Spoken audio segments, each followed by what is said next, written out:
I do want to go to Admiral Stavridis, who is with us. Admiral, to the point that Brianna and Michael Bosicue were just making, Zelensky here was trying to express that Vladimir Putin's aspirations go beyond Ukraine. And he sort of made the case that the U.S. may have this big, beautiful ocean, as he described it, that keeps us isolated from some of Europe's problems. But eventually, the U.S. will feel the sting of letting Vladimir Putin act as he wishes. Trump seemed to dismiss that.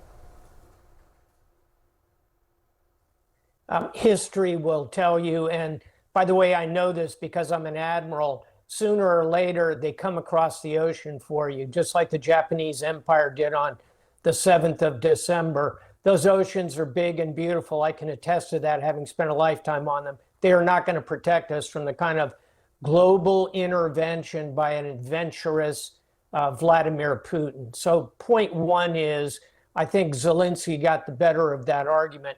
Point two to be made here is, okay, what happens now? I'm reminded of Senator John McCain, who I think would have some pretty strong views on all this. McCain used to say, it always looks darkest before it goes completely black. And I kind of feel that way coming out of this meeting in terms of U.S. support to Ukraine. Perhaps something can be salvaged. I'm hopeful Mike Waltz, Marco Rubio, and others will try and do so. But it feels very dark for U.S. support, and that creates longer-term knock-on effects on our security. And then third and finally, Boris and Brianna, I think it's worth saying that this is going to put real pressure on NATO, on the idea of the NATO alliance. As a former Supreme Allied Commander, this is dismaying inside Brussels because it's such a sharp division between the United States and our European allies. Maybe that transatlantic bridge isn't about to break completely, but boy, can I hear it creaking right now. What stops it from breaking, Admiral?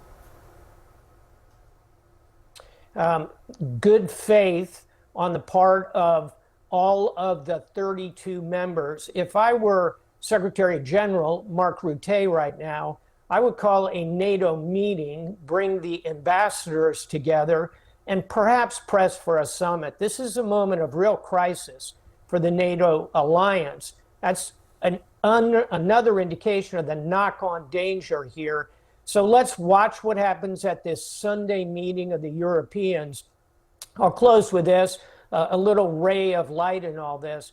If the United States were to simply stop supporting Ukraine, let's not forget, collectively, the European economy is 5 times the size of Russia. Their defense spending is 3 times the size of Russia. They can provide an awful lot of assistance. They can make up for a U.S. that walks away. Boy, do I hope we don't get to that point. That's when the transatlantic bridge breaks. All right, Admiral Stavridis, thank you for that.